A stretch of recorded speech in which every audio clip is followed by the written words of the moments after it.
few pictures what each one of the gouges looks like and how you can identify it. The first thing I'm going to do is I'm going to capsulize my demonstration in about 2 minutes.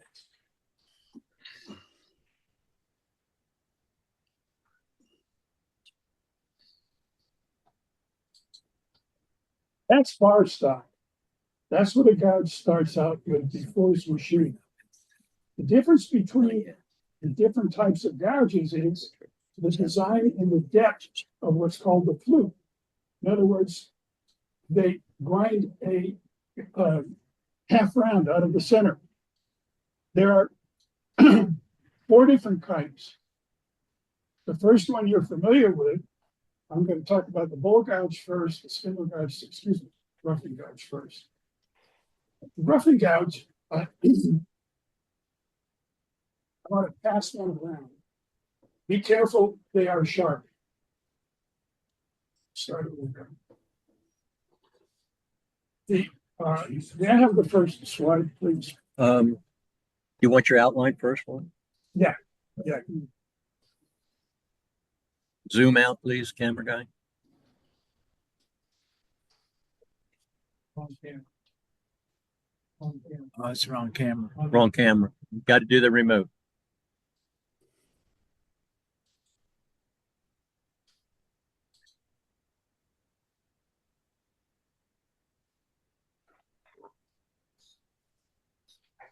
Which way? Toward us. Other way. Other way. Right. Good. A little more.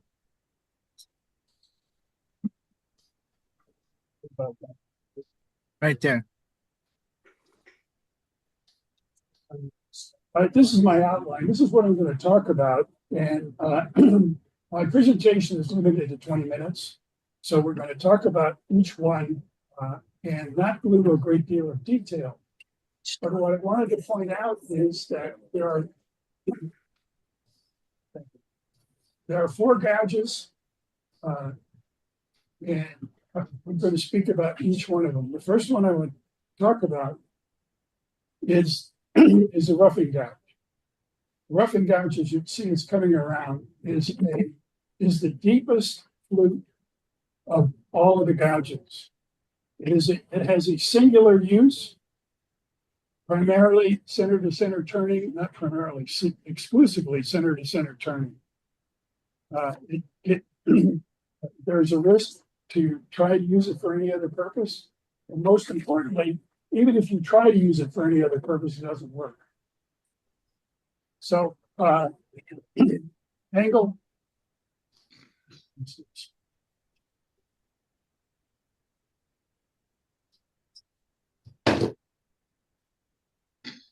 I don't know, somewhere between 35 and 60 degrees. By the way, just a general statement. As far as the bevel angle is concerned, it's really personal preference. It's whatever you get used to and whatever you like to use. There are some standards that gouges started out with. As far as a discussion about a particular bevel, it's whatever you like to use. Okay, that's basically all that you need to say. I have, you pull up the roughing gouge. The side. Mm-hmm.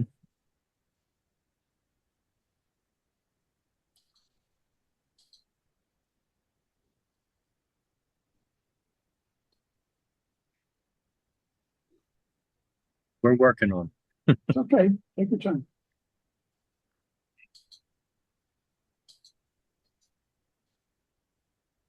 Which one did you want, Spence? The roughing gouge? You want to be here.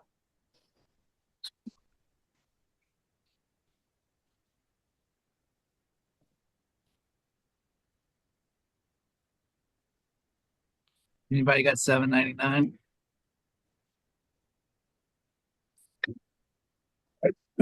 These 2 pictures, the one on the left is a typical spindle roughing gouge. This is the shaft, and this is the bevel and the cutting angle. When you get to the pictures, I have 2 pictures to go with it. The next one. There's no pictures here. No pictures or spins. Either. I mean, come on. There's an example of a typical rough and gouge, and it's bevel. It works superbly for center to center turning, spindle turning. Those of you who understand, spindle turning is when the grain runs horizontal to the lathe bed. But that's the only thing you can do. If there's one other one, there's a head-on shot, please. There we go. Very straightforward, very simple, very basic, and again, there's only one use for it. You can make some very smooth cuts with that, but I'll get into that at another time. Okay, now can I have the next shot, Richard? Now I'm going to go back to here, and we've already said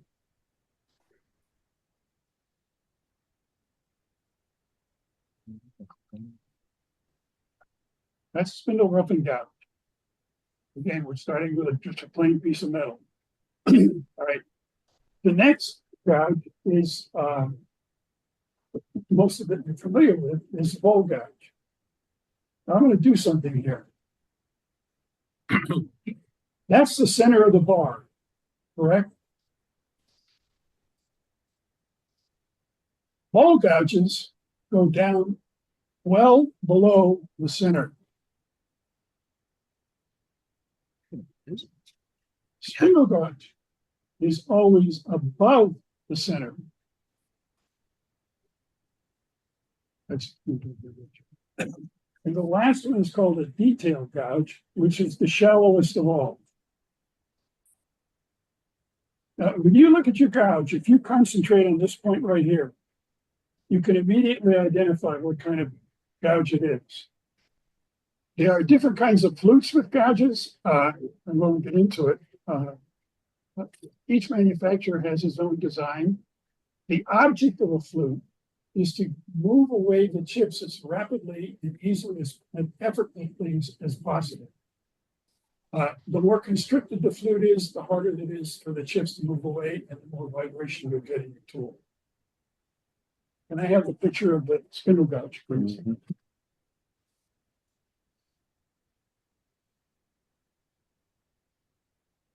Bruce? Yeah, we need to find this one.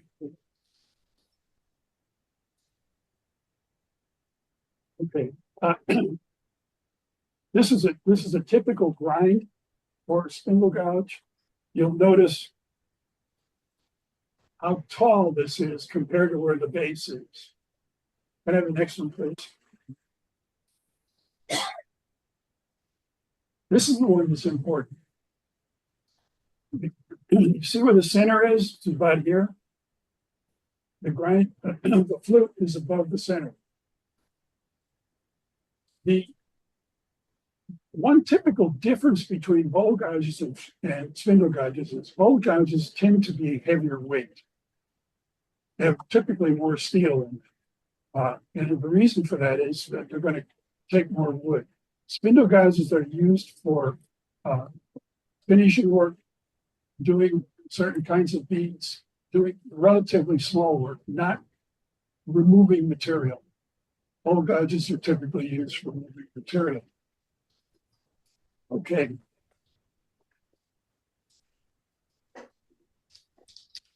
And then the last one is this detail gouge here.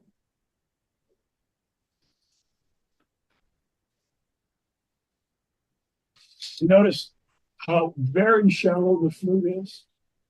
It does a lot of strange things when you try to grind something like this. One of the reasons that they designed the detail gouge is that it gives you a great deal more metal in the rod, which allows you to get a little farther over the tool rest. But on the grind, the tip changes dramatically depending on the steepness of the grind. The more shallow the grind, the more pointed the tool is. The more deep the bevel angle, the more rounded the top becomes. It becomes a personal preference as to exactly what you want to do with it and how you want to use it. Personally, I grind it at 40 degrees, which gives me a point. And I kind of like that because if I'm doing a bead, like somewhere off the bowl or into a bowl, or on the side of a bowl, it gives me more latitude and where I can set my tool rails.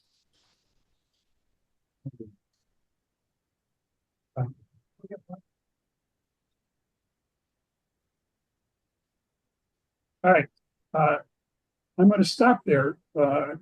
What questions do you have? Steve?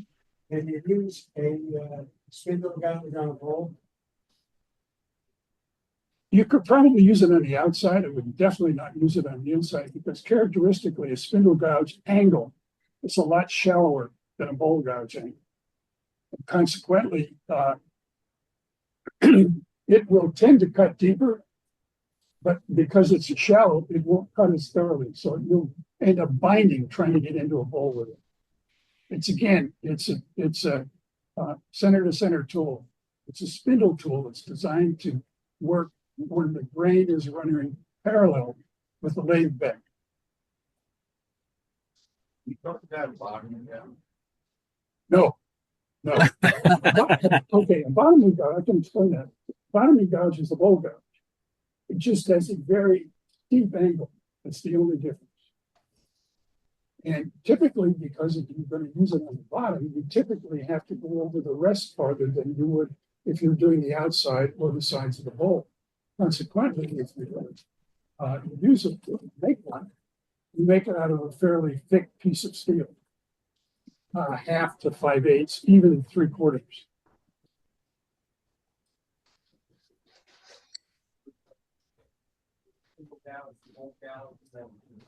Okay, I have to tell you where I come from before I answer that question. I've been turning now for about 15 years.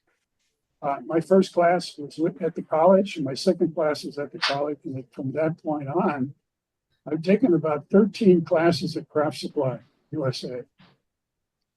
I learned the angles that I use from Craft Supply to a point where my tool work.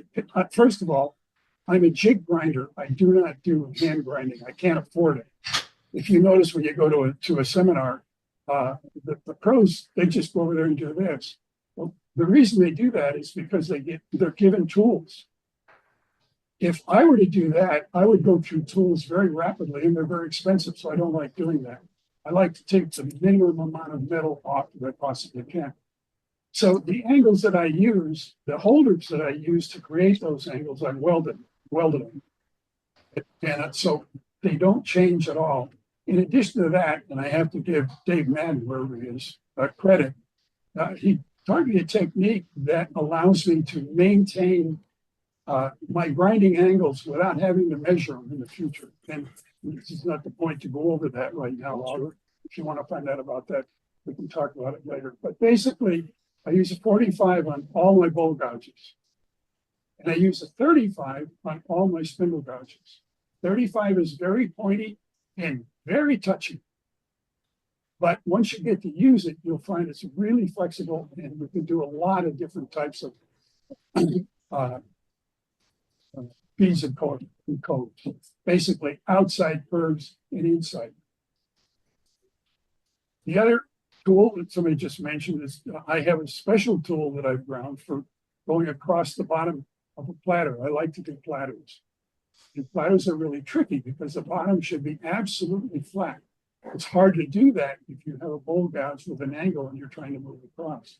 So I have a bowl gouge, a heavy duty bowl gouge that I've ground with a 70-degree initial angle and about a 60-degree secondary bevel. And with that tool, on a tool rest, I can go directly across the bottom and it peels the wood off. It's almost not even the sander. But just like a steel, it's very tricky to use. Anybody else? David?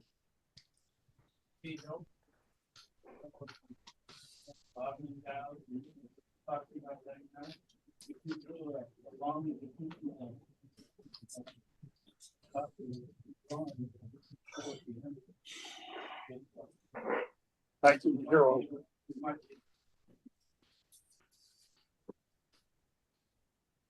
You need to stand up and talk louder. Hold on. Thank you. That's it.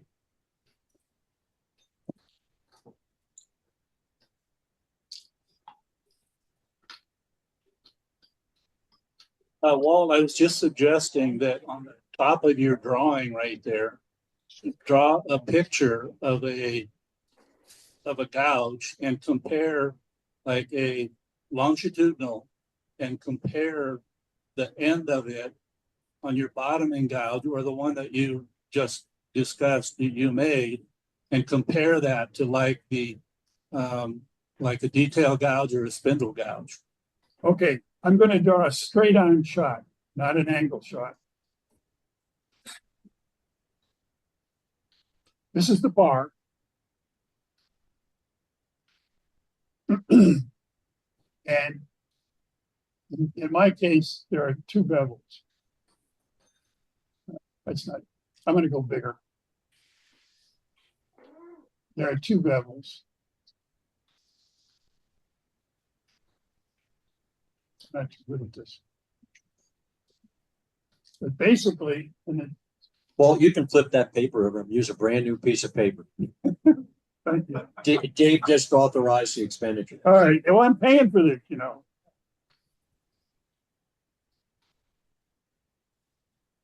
Could you put up the graphic, the full gouge graphic, or spindle gouge graphic, either one, or both of them?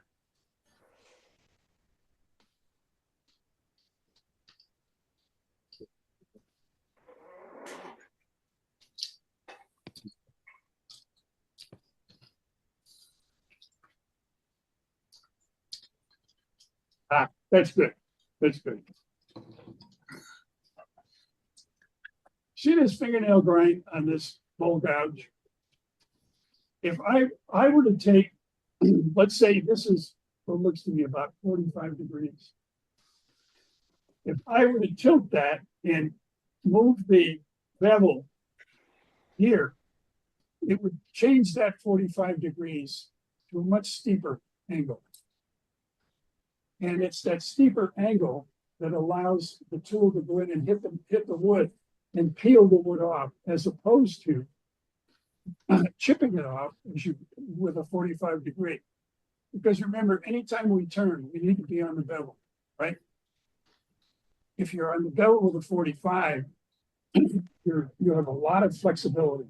If you're on the bevel with a 70, you really don't have any. And as long as you get on the bevel and then move forward, you can go straight across the bottom. I don't know if I answered that very well, David. Dave, Hey, is that okay?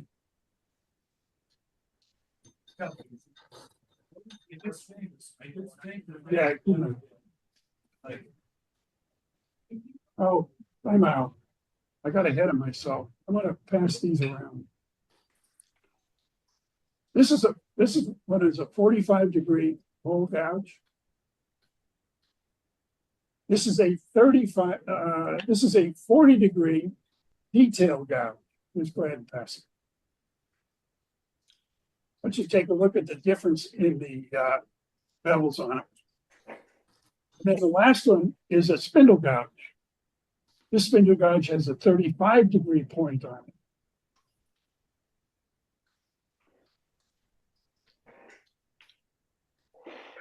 And the more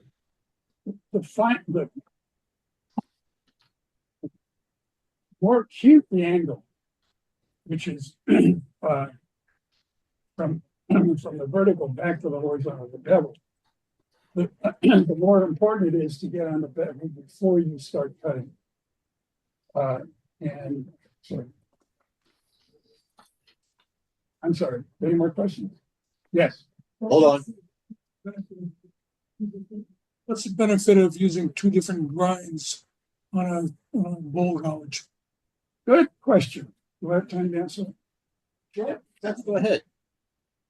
When you're hollowing a piece of wood, making a bowl, it's a good example. I can draw this one.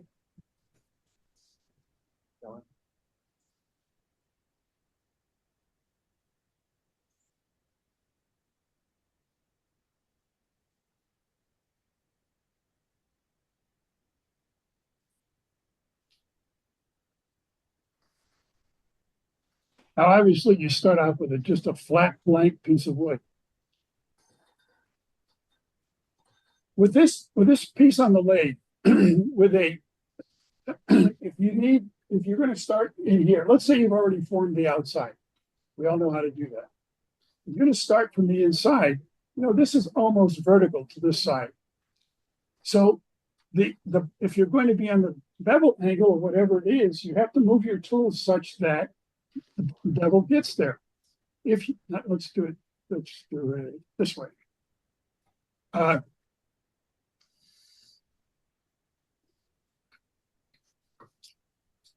So thank you. That even works better.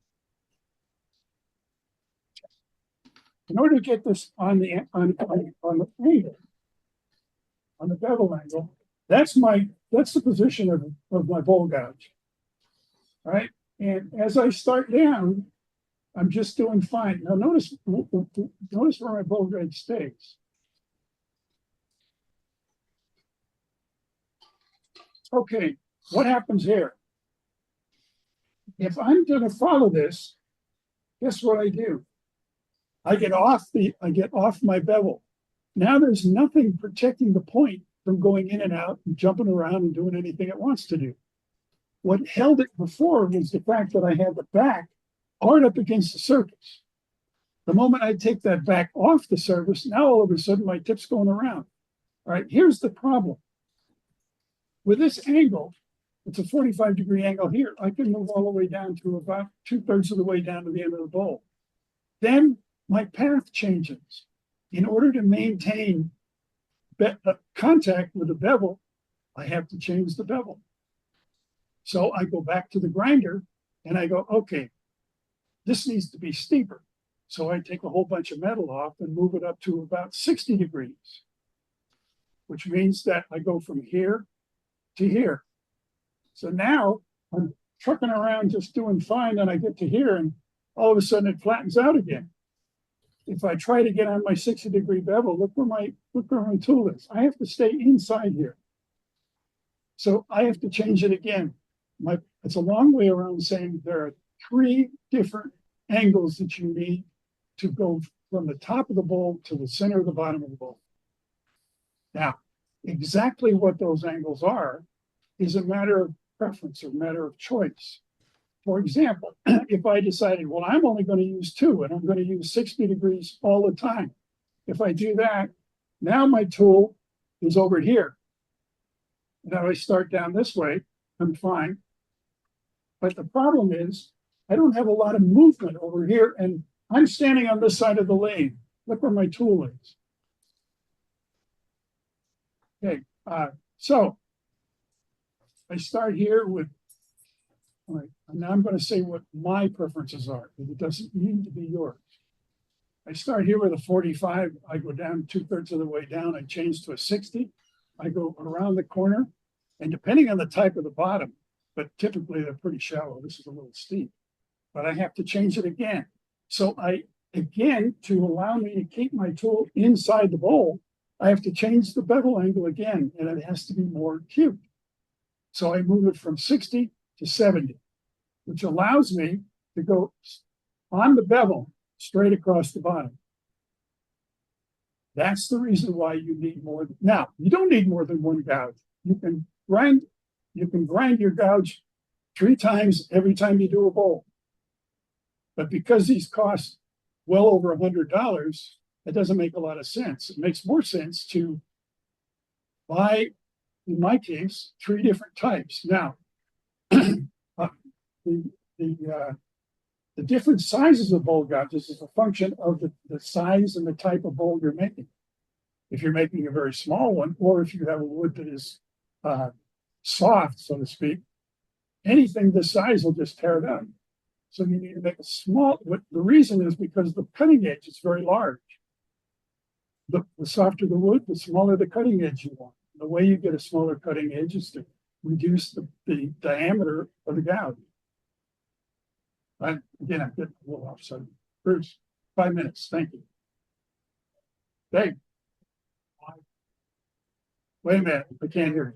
Hold on. His question is, where did you buy those tools, Walt? Where did I do what? Buy them. Buy the tools? Where do you buy them? Yeah. It's not important where you buy them. What's important is what they're made of. Really important. And now the technology is to a point.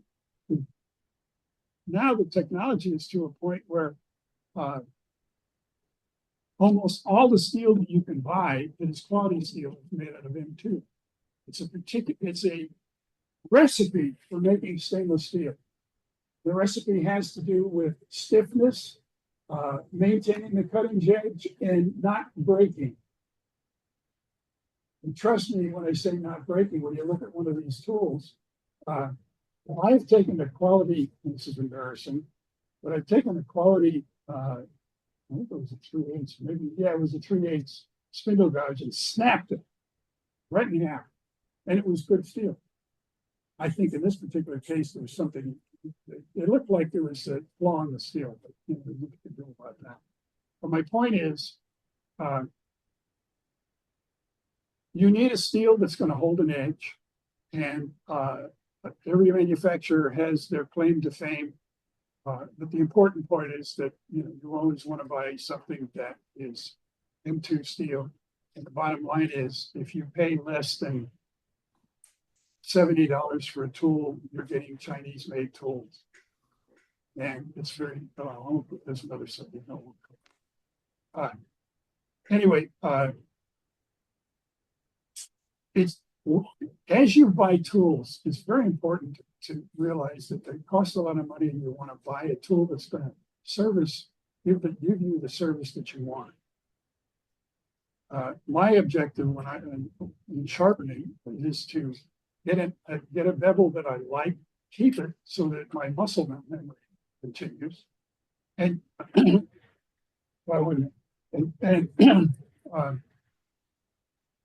and secondly, every time I sharpen, to take the least amount of steel off the tool, so I don't ever have to buy another one. And again, thanks to a technique that Dave Madden showed me, I can do that. Basically, it takes just. Go ahead. What are the 3 gallons? Hold on. Inside the bowl. Oh, thanks, Mark. What are the 3 gouges that you use on the inside of the bowl? Use a bowl gouge and a bottom gouge. I use a 1/2 inch. I use a 5/8 for the big part of it. Then actually, I switched to a little larger one. I've got a 1/2 inch that I use first, and I got a 5/8 that I've ground to 60 degrees, and then I've got a 3/4 inch that I've ground with a really flat 70-degree angle. They're all bowl gouges. They're all bowl gouges.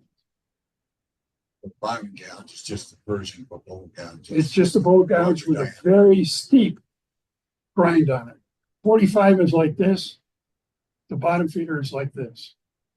And the reason is you're going across the face, and all you want to do, you want a bevel on it, and you want to just be able to peel the bottom to the center.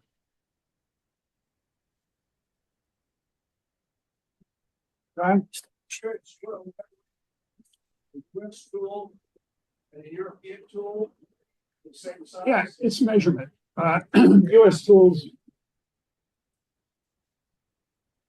What? How is it measured and where? Yeah.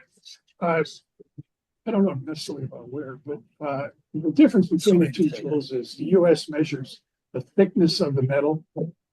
The Europeans measure the thickness of the flute. And I don't know, even my experience, this 6 1/2 does the other. Walt, do you grind with a CBN wheel? And if so, what grit do you use? Good question. Yes, I do. The primary reason I use a CBN wheel is because it never changes size. That way, I can set my tool holder up and my one-way system and never have to change it. I used to use stone wheels. The problem with stone wheels is you got to dress them. The moment you dress them, everything changes. With a CBN wheel, it doesn't. Now, regardless to the size, in regards to the size, When you buy a CBN wheel that is labeled 80 grit, after about 2 weeks, it's probably 100 grit. So it will always get less aggressive to some degree, and then it'll stay there. So I typically like, I have 3 wheels that I use. There's 3 types of grinding that you have to do. And the first is called profiling. No, I don't want to go into it, but the second is actual putting the edge on the tool. I like a stone wheel to do the profiling because there's no critical measurements that need to be made. You want to make the tip so that it is a nice droop. Then, if you were to buy 2 wheels, I would buy an 80 and a 180. The 80 will end up being 100 and the 180 will be 200. And those 2 grits, particularly the second grit, is a good compromise in being able to sharpen your tool very quickly and not lose a lot of metal. I have one other question. Hold on, Dustin. I think, go ahead, one more. Saying about the speed of the grind. I'm a retired welder, so I have a 3600 Excellent question. RPM. Excellent Trying question. to get to school, 2400 or 2600. There was a big deal about the speed of a grinder and grinding steel. And it was true because they were stones. It turns out the CBN, and also heat. Turns out the CBN wheels run a lot cooler, and consequently, the speed is not important. With a stone wheel, it is really important because the higher the speed, the quicker it heats up. With a CBN wheel, that's not the case. I have one that is a slow speed grinder. I have another one that is a 3400. And I use the 3400 as much, probably is more, because I have a 180 on it, which is now like a 200. And I can, with the system I have, I can just touch it both ways and I'm done. So depending on which way you're going to go, if you're going to stick with stone wheels, then you need to have a slow speed grinder. If you're going to use a CBN wheel, it doesn't matter. My opinion. Now, I'm open to anybody that disagrees. Anybody disagree? With you? I don't disagree. The tire machine You're just disagreeable. heats up the tool so fast. I know it loses. Say that again. Wait, Use the lower speed. wait. Say it again. For me, I'm new at this, but when I'm sharpening the tool, I'm learning the 3600 RPM I have as a welder. I use that tool when I put that new tool on it. It heats it up so fast, it blues it so fast. And when I go to school and I use different speed one, I have more time and accuracy to sharpen the tool at a slower. 2 questions. First one is, what kind of wheel do you have on that? What? CBN. All right. Next question is, what kind of tool are you trying to sharpen? What? Video. You know, Spindle gouge, do you know what manufacturer it is? the kind of metal I have, HSS. What? HSS, high speed, high speed steel. It just heats up so fast. So I've been trying to figure out what's the best RPM to have to constantly sharpen the tool without getting it so damn hot. Sorry, getting so hot that I'm constantly putting it in the water. I will say there's a correlation between softer the metal and how fast it heats up. Typically, at least I've found that any of the M2 steels, as opposed to Nice. HHS high-speed steel,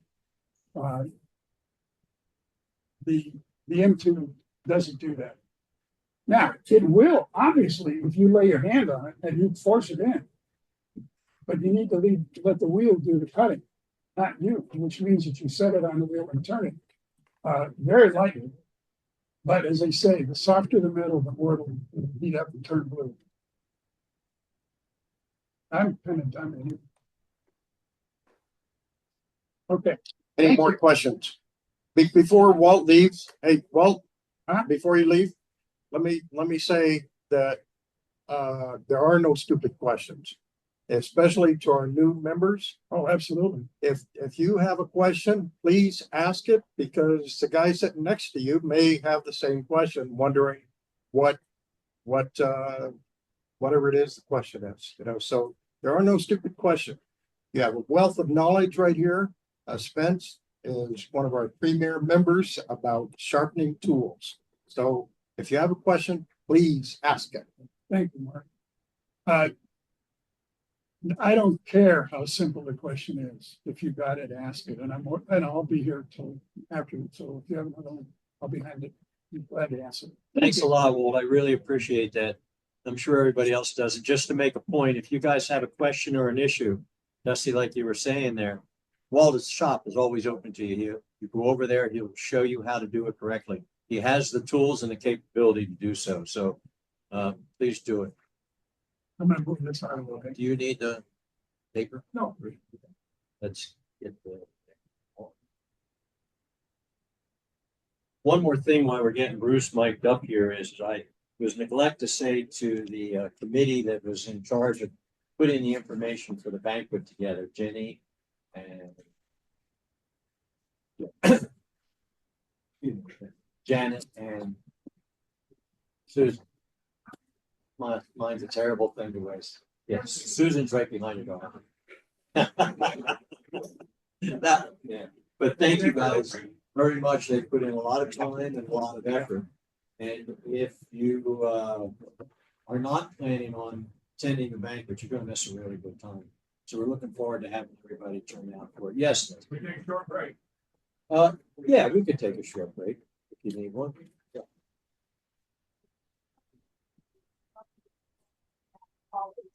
That's the other thing I wanted to say. Thank you, Jenny. Jenny continuously brings us these wonderful treats for our meeting. Thank you, Jenny. I appreciate it. Hey, let's go. Before you start, Bruce, could I just have a show of hands of how many people have at any time logged on to our chips and grits? Show of hands. What's that? Yeah. Okay. This is for you guys and also the rest of you. Chips and grits every month. Bruce worked real hard to get a title or a topic up, and we have a really good time banging around. So by all means, listen to what he has to say. And if you need help on a personal basis, Bruce, myself, Mark will be more than happy to help you.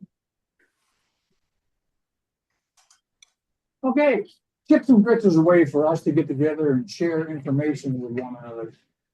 It's more of a training session, and it's a self-help type process. It is a little bit of complication sometimes to get started. But what I'm going to do today is go through how you can originally get Zoom put on your computer. And then once you do that, you never have to touch it again. All you got to do is wait for the email to come out, and it all happens automatically. Okay? So let's get started. I've got a little slideshow I put together. Okay. Please, sir. We're trying. I know. We're pedaling as fast as we can.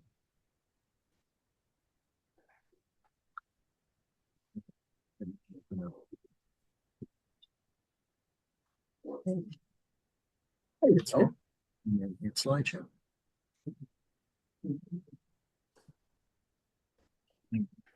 All right.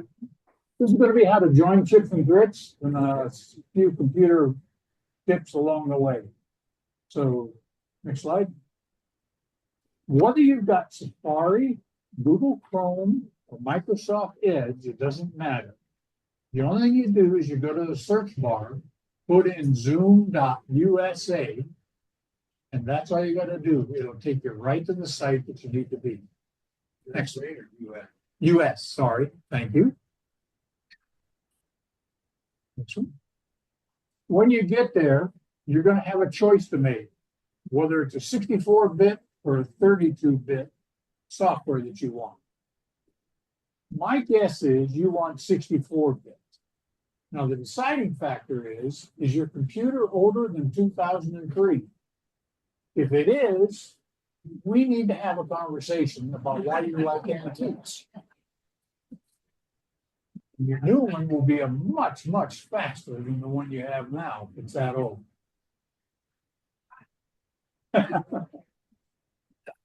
The simplest thing to do is when you end up on the Zoom page, there's a whole bunch of options and things to choose from. Ignore all that. Go right to the bottom of the page, right to where it says download, and underneath that it says Zoom app. Click on that, and that's what you want to load to your computer. So, it'll take a few seconds, maybe as much as a minute, but it'll download the whole thing. It'll be 103 megabyte file. And on mine, it pops up with a window in the upper right corner that says Zoom installer full.exe. That's what you want to click on and let it take over from there and do its thing. You'll come up with this page where you have to enter your email and your password. If you're signing in, if you've been on before, if you haven't, there's a couple of options. Now, the simplest thing to do, you notice these icons here at the bottom? If you've got a Facebook, a Google, or an Apple account, if you click on those icons, it'll pull that information from those places automatically. Use that to sign into Zoom, and you can skip the next 3 steps. If not, we go to the next step. This is where Zoom is going to start to collect some information. Why they want your age, I'm not sure, other than probably they're trying to keep kids off. But you got to be honest about your, you cut that off. You got to be honest about your birthday. Next one. It wants you to create the account. You put your first and your last name in, and then it wants a password. Let's talk about passwords. You all know you can't use simple passwords. For all PAW members, you're going to use Zoom for PAW. You don't want your password to say PAW. Too easy to be cracked. You added something that's a strong password, can't be cracked. And there's several ways to go about that. I've adopted a process where I've got a string of characters and numbers that stays constant. And then the thing I do is I put about a few letters on the end of that based on the website I'm trying to sign into. That way, I've got a base password I remember, a few others to add on depending on the site, and I can pretty well keep track of what my passwords are. Now, I'll be honest, I cheat. This little device is invaluable. I use a software called Safe in Cloud 2. It's a free app. You can load your Android device in it. I have to remember the password for that particular app. But then it keeps track of the other, are you ready for this? 403 passwords that I have to try to remember. So that's another way that you can go deal with it. So once you create a password, let's take a look at what some possibilities might be.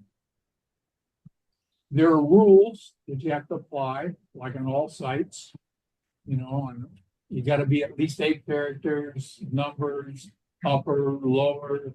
You can't have things all in a row during your password. Okay, so now we know the rules. Let's go to the next one. Here's the password that you could use that is strong. That's one of the things about the app that I use. It tells me whether I've got a strong or a weak password and how long it would take somebody to crack it. So in this case, I just substituted $ for S's, zeros for O's, the @ sign for an A, and took Prescott area Woodturners and added Zoom onto the end. I now have a password that's good and very strong. I could use that, but that's a pain to load every time. So I thought, okay, well, what else could we use? We all meet at YEI. So we got a YEI meeting, and on Saturday, SAT. I've done the substitution. I've now got a short password to use. I know it's for Zoom, and it's going to take centuries to crack it. So that's a way you can develop passwords to make them easier for you to remember, no matter what site you're on. Now, when you go home today, I don't want you all using that password. We don't need 45 passwords that are all the same. So think of your own and be a little creative. Next, please. Once you do that and enter it, Zoom's going to send you an email to the address that you put in originally. And you've got to go find out what that code is, come back and enter it into this field. Next. When Zoom sends it to you, it's very clear what the code is, nice, big, bold letters. Grab those, go put them back in the other one, and then you can go on.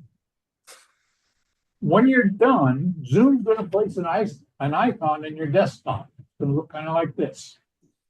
It's there, nice place. Don't have to worry about it from now on. Once you get through signing in the first time, when you get the notice in the email about, hey, there's going to be a meeting, click on it. It'll take you right into the meeting. Next. This is the notice that you click on this link. This is coming from the last one we had for October. That's all you're going to do is just click on that link. Okay, next. When you sign in the first time on Zoom, there's a couple of things that will make your life easier in the future. One is this little box down here in the lower left-hand corner. Automatically join audio by computer when joining. Now, there is an exception to that. If you use a headset, you're going to have to pick something different. Okay? And on the sign-in sheet, you see that line? You can test your speakers and your microphone. You click on that link, and it'll ask you to speak, and you can see whether or not it's hearing what you say. And you can also do, make sure you can hear as well as they can hear you. Next. Once you're into Zoom, there's a common thing we struggle with in the meetings. There's only the lower left corner of the Zoom box that you really need to pay attention to. You've got two icons. One is for a microphone in the far side over here, and the other one is for video. Each of them have an up arrow next to it. The up arrow will show you the options that you have to pick for those two.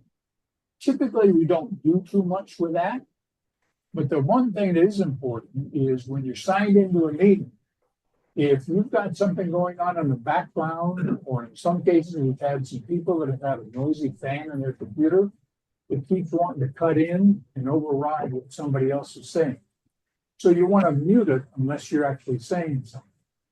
To do that, all you got to do is take your mouse, hover over that little microphone, click it, and it'll put a red line through the microphone. Now you know nobody hears what you're saying.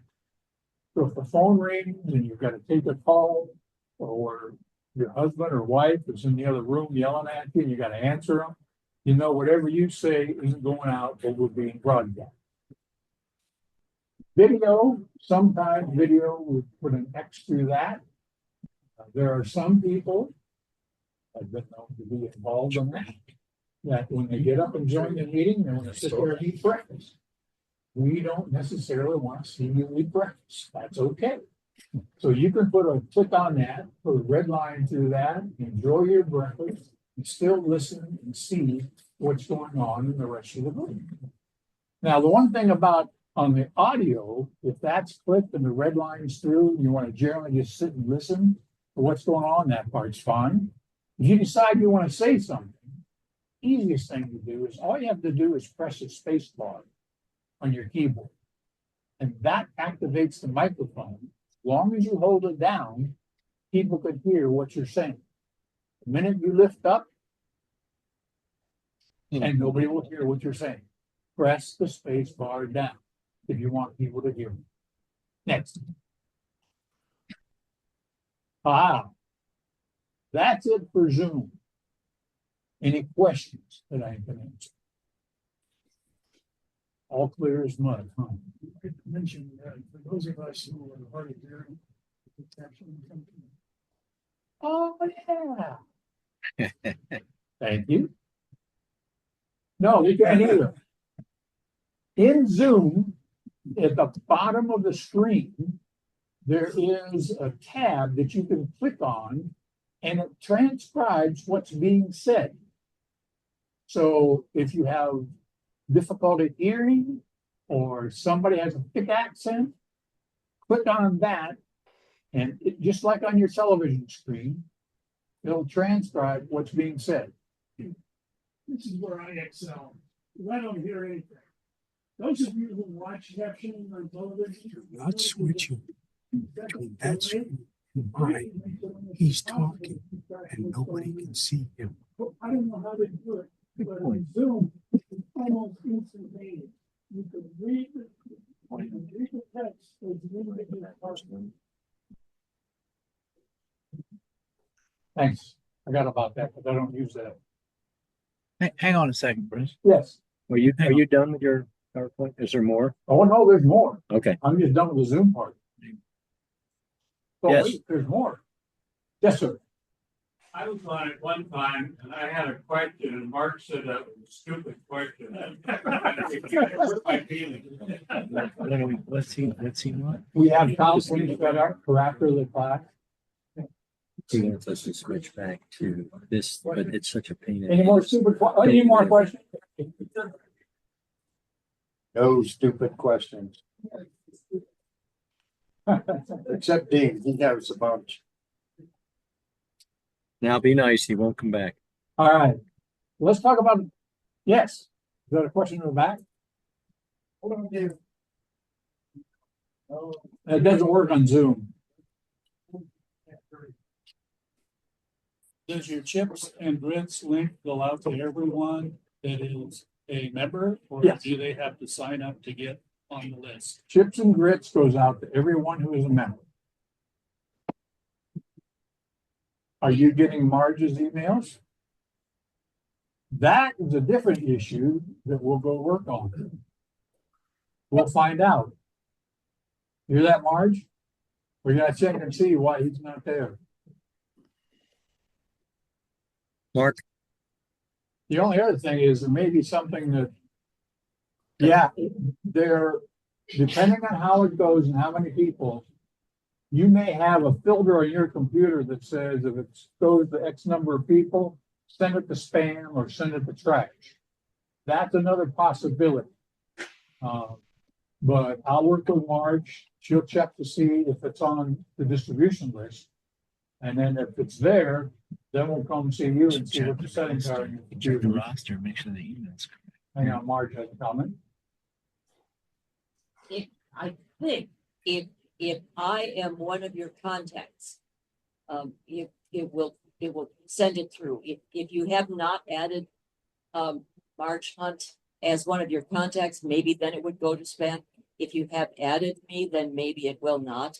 But if you look in the spam folder and you see it, then I think you can click on it and say not spam, and then from there forward it should. Mark. Also check your roster. Make sure that it is correct on the roster, because that's what Marge goes Also by. check the roster. How did your last doc, make sure that everything is correct.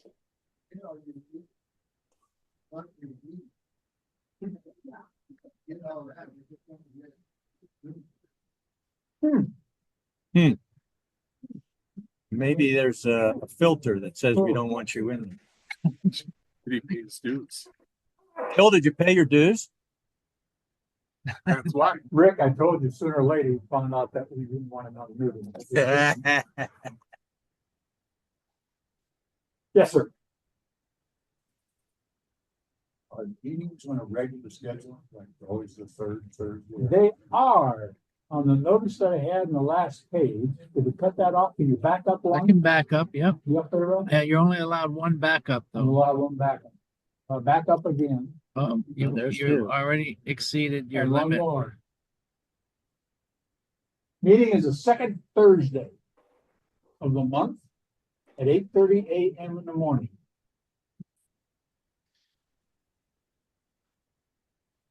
Now, you're gonna see the email from Marge, depending on how well I do my job, either Sunday or Monday, the week of the meeting.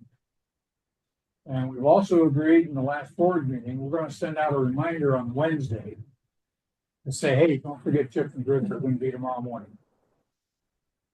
But that is the schedule. We've been pretty successful at holding to it. There's been a few times when I've been out of town, we've had guest moderators, we have people that are capable of doing that.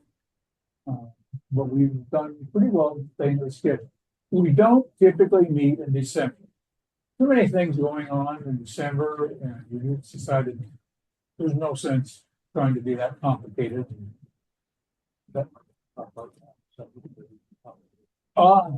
Yes. We have a subject that we list each time we meet on what we want to talk about. That's an opening. Fair game to talk about anything you want to.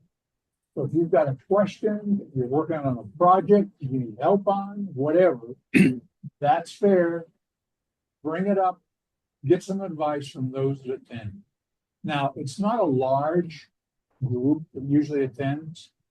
We'll run 11 to 15. So it gets to be a pretty good, intimate, one-on-one relationship with what's going on. And it's a good way to get some advice and some help. Any other questions? Okay, let's talk about another thing. Right here. Prescott area Woodturners. How many of you have been on the site? All right. Couple things I want to talk about here. You've been on it, most of you, so you know about what it is and what it does. All kinds of categories. Oh, I'm sorry. I was reading a slide.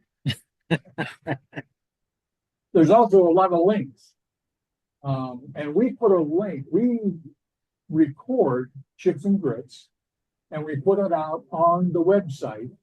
So if you happen not to be able to attend the meeting, you can go there and view it and see what was said. We don't get the benefit of your input. You do it that way, but it is a way that you can learn what people have talked about in that particular session. It's amazing to me because we had, 11 to 15, maybe max. We've had 18 people attend the chips and grits, and I thought, why are we doing this? If that's all that's really getting a benefit, maybe we ought to stop it. Well, then I talked with Jay. We get 50 to 60 to 70 people that will hit that site and watch it after we post it. So we are reaching a wider audience than what we thought we were. Now, we do want to encourage all of you to come join us because we'd like the benefit of your knowledge as well. So please consider joining us the second Thursday. Yes, sir. Bruce, what's the duration of that Zoom meeting? Depends on how long-winded people are. Now, in all honesty, the longest one I can remember, one time we went to 11 o'clock. Typically, we're done more like 10. Depends on the amount of energy that's in the group. How many questions people have, what topic we're doing, and those that want to participate and share. So, but typically, and we have had a few that have been over by 9:30. Yeah, that's not awful. But not many. If you're going to plan a 2-hour window, and you'll be safe. You can go whenever you want. Yeah, you can come and go as you want. I'm not worried about that. Any other questions? Okay, we talked about the website and all the various links, the titles. next one, I think. Yes. How many of you use your bookmark bar? Because my recommendation is for the Prescott area Woodturners, you go to that site, you want to click on the star, that brings up this menu. You can then rename it anything you want. In my case, I named it PAW. What a concept. And then I told it to put it on my bookmark bar, and I went down and I hit done. Next slide. So now you can see right here, anytime I want to go to that website, all I got to do is go click on that. I don't have to type all that stuff in. And if you tell it to remember you, you don't even have to type your password back in. It just takes you right there and you're all set. So very, very handy. The other thing that's on the website, we've got a section for a calendar. Anything that the PAW is involved in, it's on that calendar. It'll tell you about meetings, it'll tell you about events, it'll tell you about the sales, all that stuff. So if you want to keep track of what's going on, that's a place to go find out. The other thing that's handy is members gallery. You know, the time you've been talking to that person at the meeting, what the heck is their name? Well, if you go to gallery, members gallery, there's pictures of most of us there. We'd like all of you that aren't there to come join us. CJ will make those arrangements. And then if you click on the picture of that person, you also get to see the type of things that they have turned in the past. They've shared with the club. So that's a good way to see who has done what. And if you're interested in that, now you know. Membership, nice membership, but that also lists everybody that's a mentor. So, and it lists what their mentor specialty is. So if you want to learn about pens, you want to learn about bowls, if you want to learn about segmenting, go check that list, see who's there to help you increase your skill. Next. There's also a section in there that's not open to the public. And it's a list of the vendors where we get a discount. And anywhere from usually what 5 to 10%. It's a discount you get. The agreement that we have with the Yeah, it vendors varies. is that we don't. But share that's the under supporting discount vendors, codes and it says on that members only. website with others that are not members. So it is for the membership only. Yeah, wait a minute, hold on the microphone. The reason that's significant, how many people watch Gary's video? Oh geez, we were well over 1,100 after a 2-week period. So we have a lot of people that are visiting our website to understand what we're doing and to watch our videos and stuff that we post on the web. We're not just a small behind the scenes, nobody knows about this type of organization. And this is all on the Prescott area Woodturners YouTube channel. So we have our own channel, all the chips and grits, all the recordings of our monthly meetings, and no home movies, but everything woodturning related is on that woodturning channel. So if you search for Prescott area Woodturners, you'll see everything going back for years that we've been able to catalog and get up on that channel. Thank you, sir. Yes, dear. Watching this one. No, we don't know that. Anybody can watch What do we do with meetings? Meetings are open to anybody, I think, aren't they, Jay? Aren't they just on our page? Okay, so we gotta edit the video to take that off before we post. Okay. Everybody knows how to do that. Bruce, can I say something? Sure. The supporting vendors that we have listed there, a lot of them, maybe all of them, support us in our Christmas party with donations. So we support them, they support us. That's a good reason to go to their buy from them. Yeah, there's 12 different vendors that give us a discount right now. I haven't done any of that. Any other questions right now? I waited, that's all. That was just a yawn. Okay. Next. One of the issues you get into, if you want to add something to your bookmark bar, maybe it's full and it doesn't show up. So how do you get rid of something that's there that you no longer use? Well, the simple thing is you go tap, right click on the one you no longer want. A menu bar comes up. Go down to where it says delete, hit delete, and that item's gone off your bookmark bar. So you can control what shows in the bookmark bar and not just automatically accept whatever Microsoft sent you when you bought the computer. Okay, next. Any questions? I'm here to help. If you have trouble, you're in the area, I will make a house call. We have several people that can help get you set up and run online. Anything else? Thanks. Thank you, Bruce. Okay, now I expect to see about 50 people on the next Chips and Grits, right? Raise your hand if you're going to be on Chips and Grits next time. I might.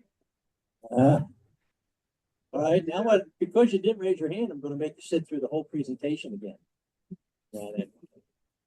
Okay, get the Howard mic'd up, and then we'll get going. It's starting to get a little warm in here. I could turn the fan on, but I have a feeling if we do that, the noise level may be too high. So, what's that?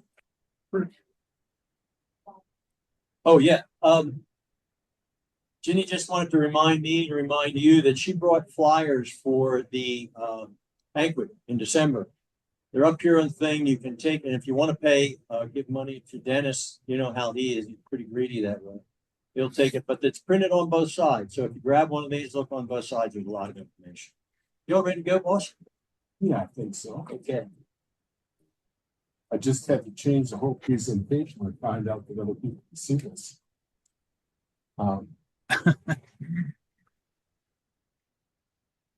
Just a quick question, Jay.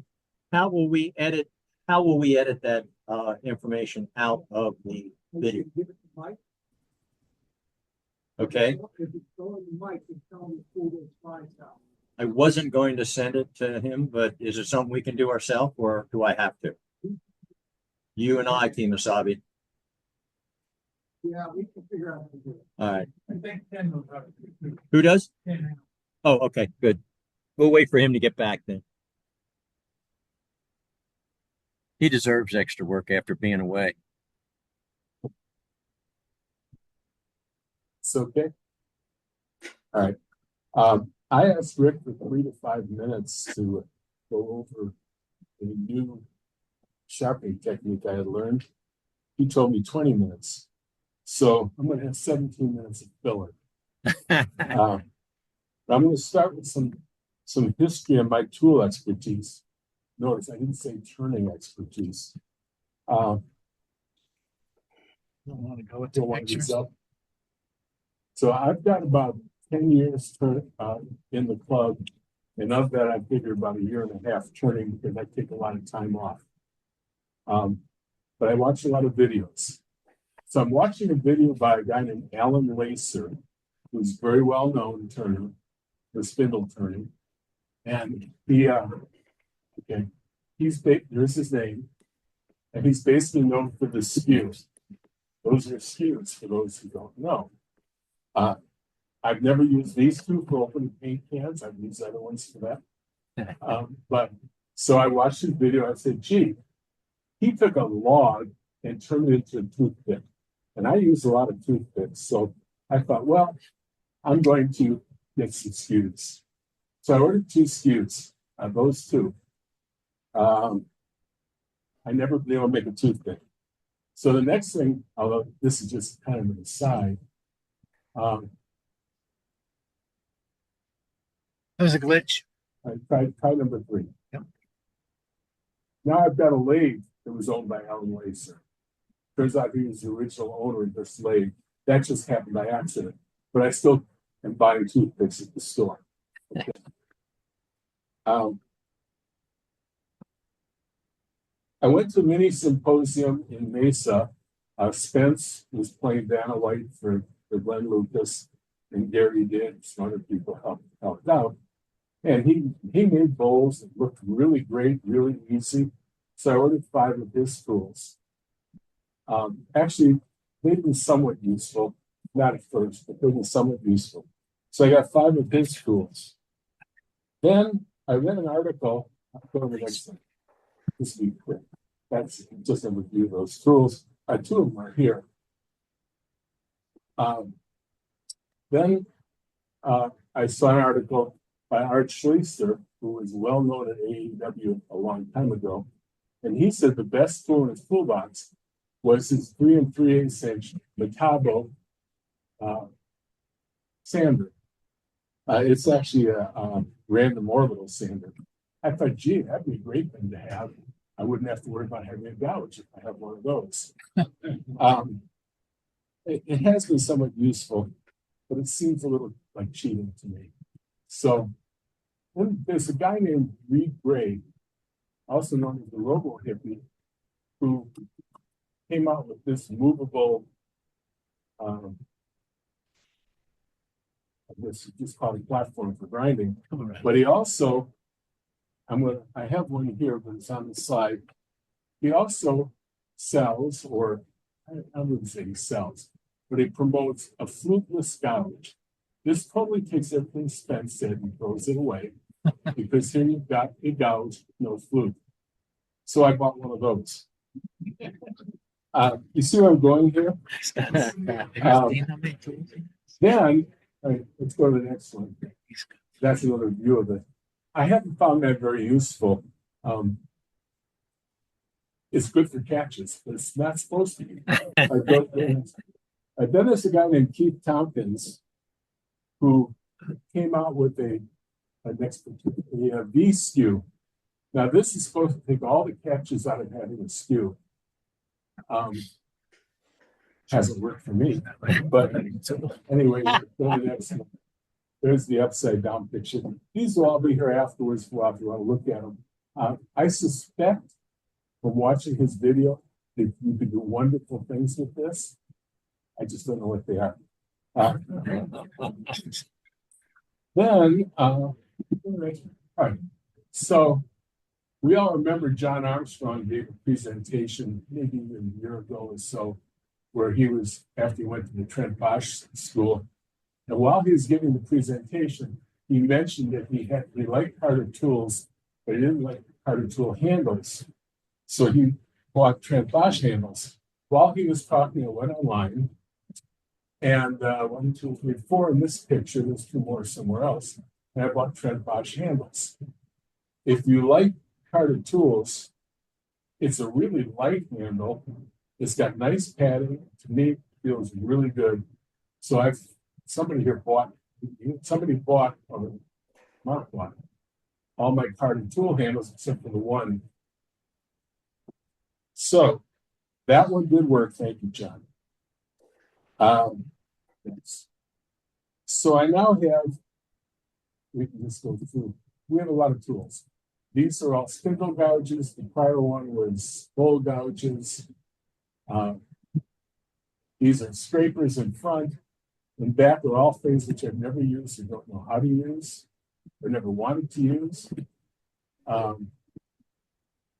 These are scrapers. And let's see, there's some carbide tools someplace in here, which I don't really use anymore. And those are carbides. And the next one, the carbides, it keeps jumping on the other side. Anyway. Well, I brought 6 of them today. Go to the next one. Next one. And there's the other carbides. I do use one of these. And this was made, the club years ago before I joined, made this one. It's got a cup on it. And I bought it from someone's estate. So, all right. So I've got an idea. I'm starting a new club. It's called the Prescott Area Tool Club, also known as Patsy. You can go to that place, the book, like, the red one. Hang on. Yeah, that one. There we go. I don't think I'm a charter member. Unfortunately, I think the charter member passed away because I've got a couple of his schools. But that's kind of where I stand. I know a lot about tools and not much about turning. Let's go to the next one. All right. I was asked to talk about what I wanted to talk about was negative rate scrapers.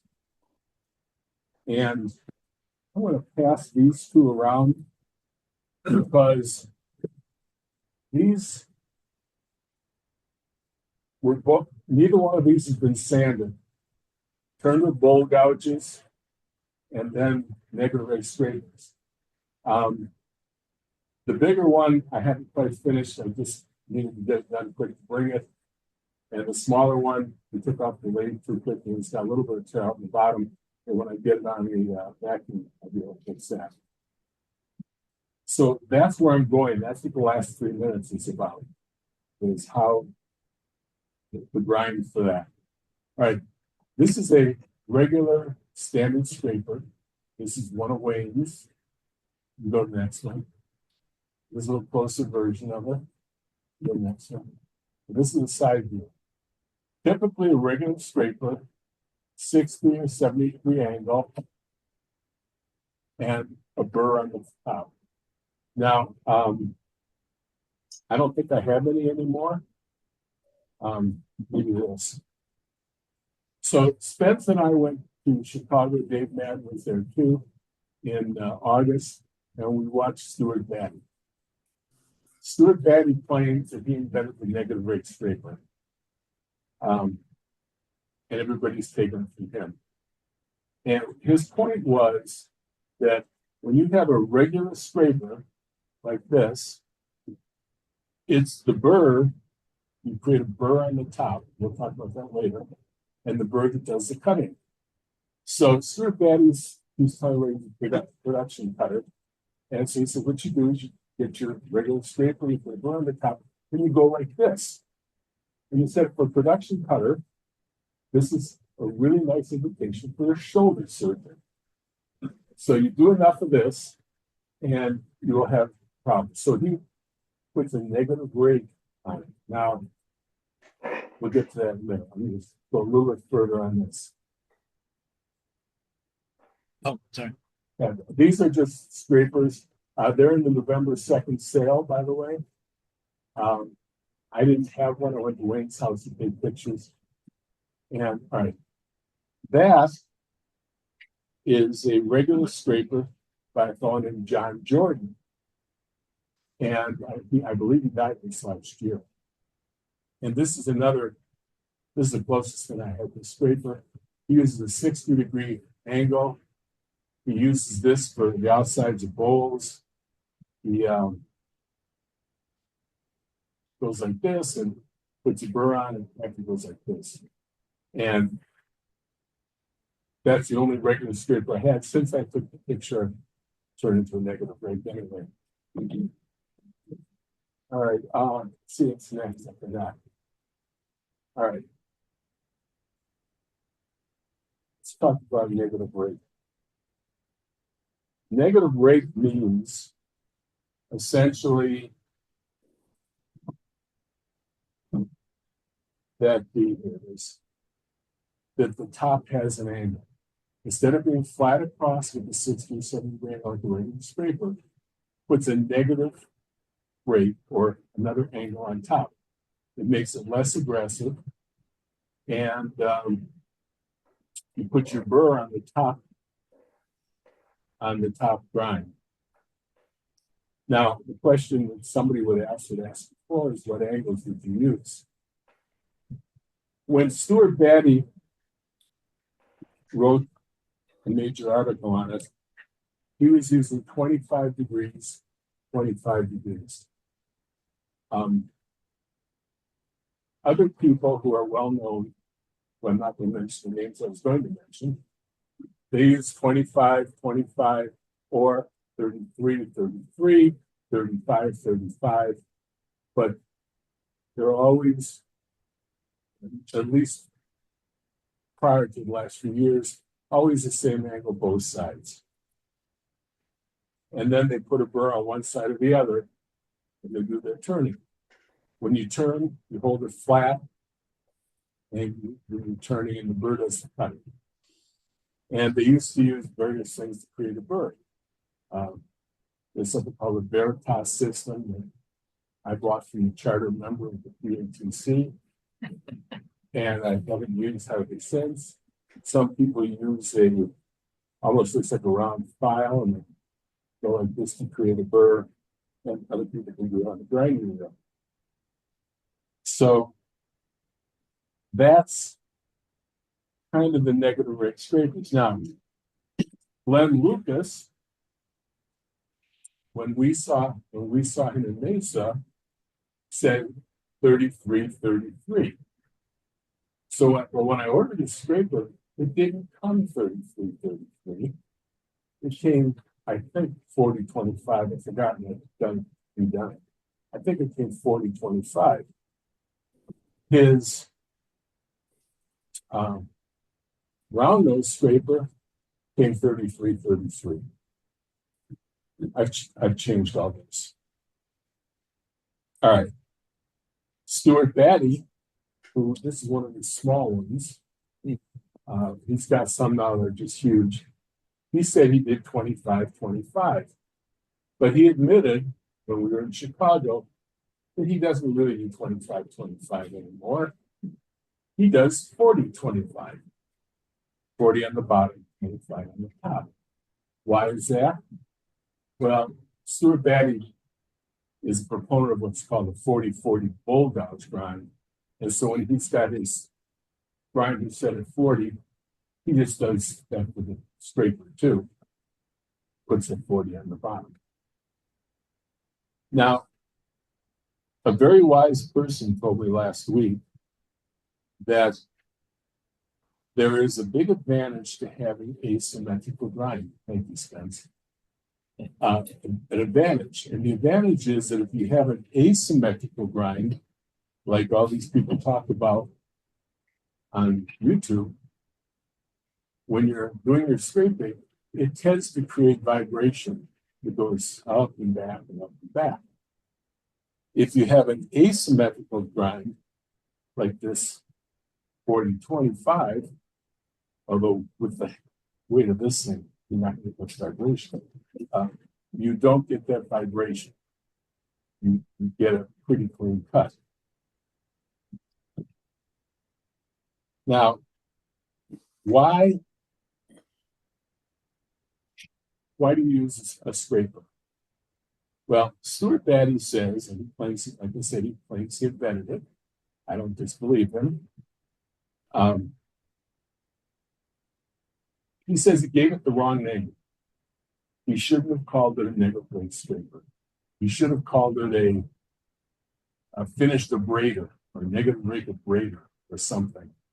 Because he actually used it like the first stage of sanding. And if you look at those two bowls that I passed around, I think he's got something there. And the reason is, if you've got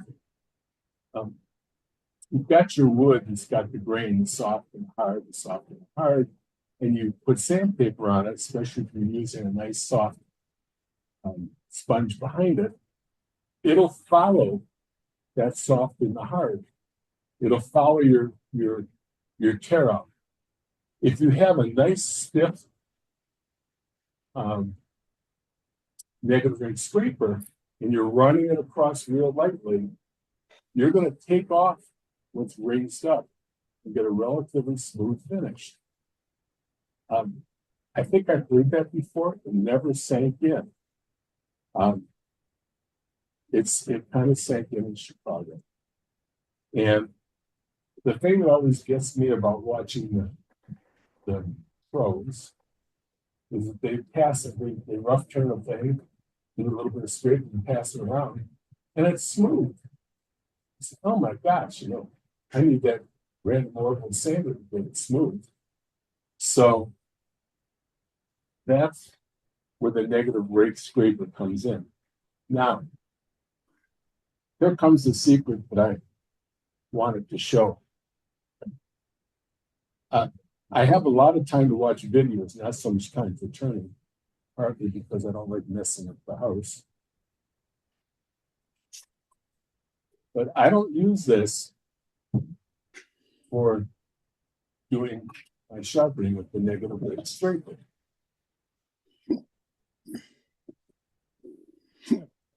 What I use is this.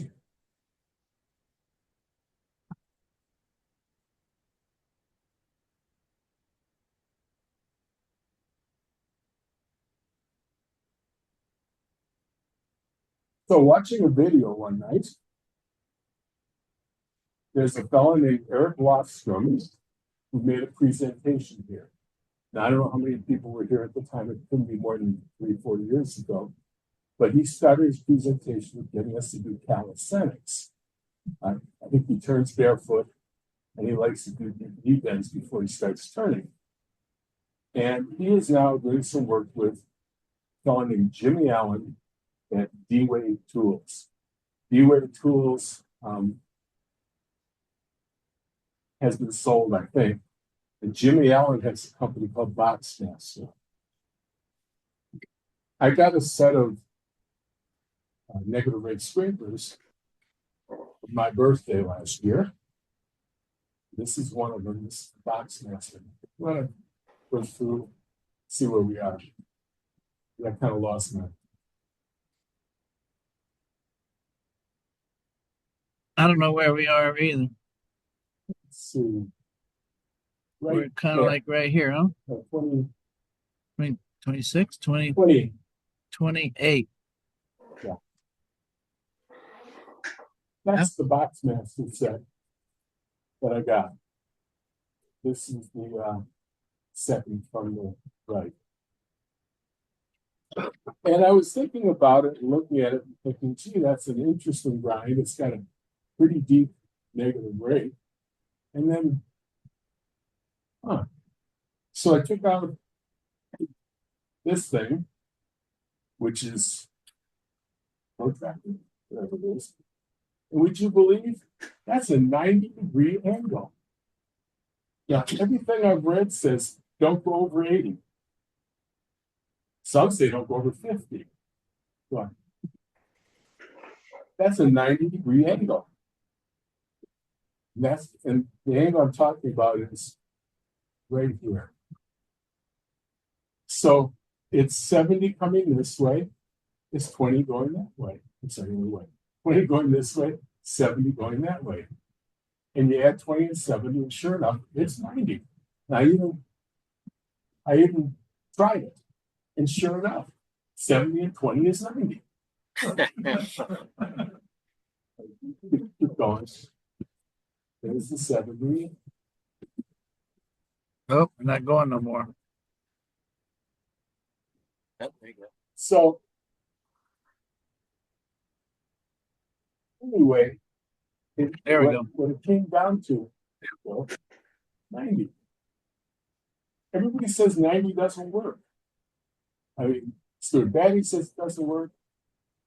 I'm not going to mention any names, but you go on YouTube, look at anybody talk about negative scrapers, and they all say it has to be less than 80, except for Eric Lofstrom and Jimmy Allen.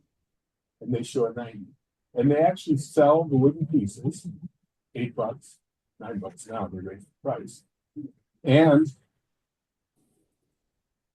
just to make sure that you get it right, they sell you a little thing for measuring. And sure enough, 70, 20. But the trick is you actually grind this upside down. And by grinding upside down, you get your 70 degrees, and your wheel is going that way usually, builds your burr on the bottom while you're grinding, the top of what you're turning. And what you get is a much finer burr, a longer burr, and I think you use less steel, but I'm not 100% sure about that. I think you do. And you get a burr that gets you a very fine abrasion and makes it so you don't have to sand as much. So I have the 4-box master drill. The one, I don't know why I bought it, because I don't know what to use it for. And then I changed my 2 Glen Lucas to the same grind. And so, and the reason the big one took a little bit longer is because I thought it was going to, I had to regrind this because I didn't have this one ground. So I now have pretty much all the negative rate scrapers I want to use. I use with this grinding set. Now, I actually leave this on, I left it on for those 2, because I regrind after each pass pretty much. So it's, I think the big one was probably 5 passes maybe on the inside. And so did a pass and then just went through just once, upside down, just then go back to the lake. And that's the 3 to 5 minutes that I asked Rick to show what I was doing that I thought was so neat, because I don't mind sanding all that much, but it's not my favorite thing. And I don't like all the dust. Let's see, did I miss anything? Oh, yeah. The D-Wave Tools, I guess I'm advertising for them, website has a video on sharpening screens, and you can see Eric Lofstrom and Jimmy Allen set this up, do it, and show how it works. And so I watched them twice, and I said, I can make that. And I said, no, for $8, I think I'll order one. So I ordered it, screwed it on the this and the platform. This is really soft metal. I'm really surprised how soft this is. It screwed them on, leave them on, and in case somebody wants to know, I'm using a 350 grip. Now this is a 150 or 180. 180. It happens to be the way the system came. I'm doing fine with the 350 and my upside down grinding, no problem at all. And you only have to do the 20-degree one once every 100 years or whatever, because you don't really, until you wear it down enough, it doesn't really change. This one you do all the time. Any questions? Yeah. Okay. What you showed us, are those finishing or shaping? Do you use those to shape? Finishing only. I think you'll find that most of the, when I say pro turners, say use something with an edge, like a bull gouge for doing your shaping. So that's just purely for, I should say, almost totally for finishing. Now I have to admit, I did use this a little bit for shaping on the body, but very little.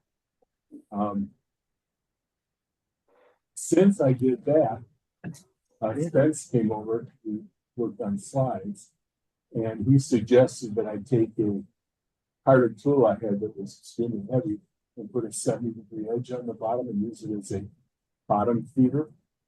And I've used it once and it's wonderful. It's a very strange piece of steel, harder to make it anymore, but that 70-degree really did it. Any other questions? Yes. I like your presentation. Thank you. I like the humor in it and so forth. It's much better than what Rick does. But, anyway, I think what's that I'd like to suggest, and I think all of you might have thought of it one time.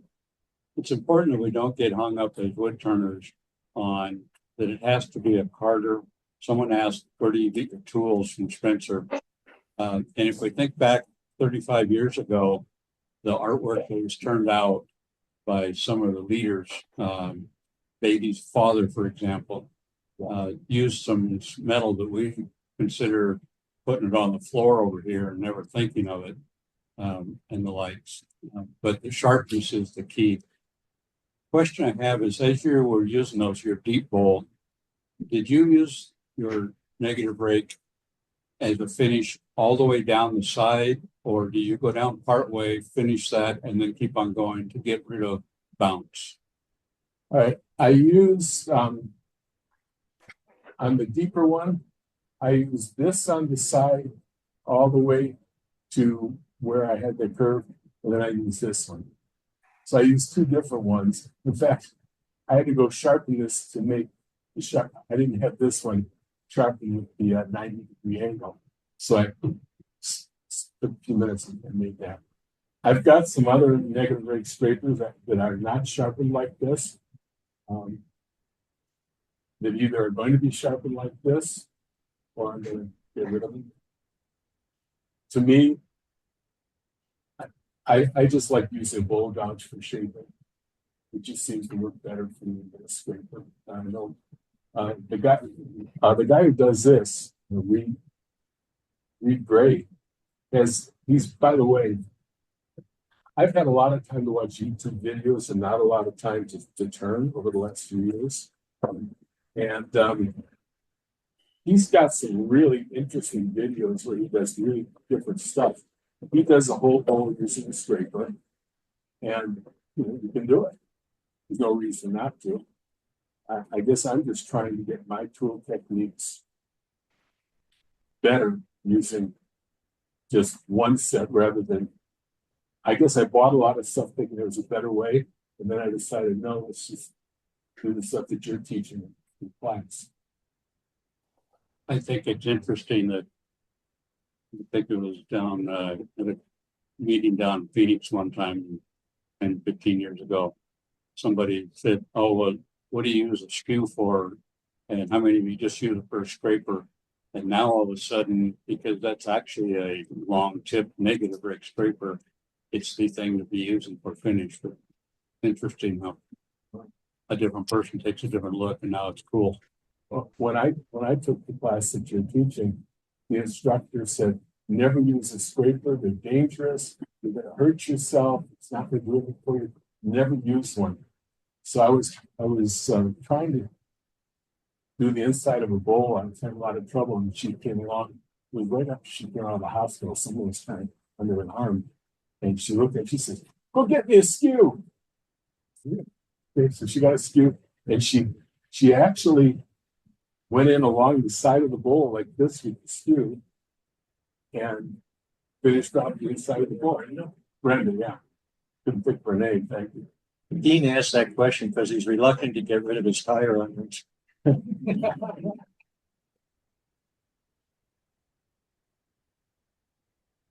think that it's very, very interesting to tag on to the history of some of these things.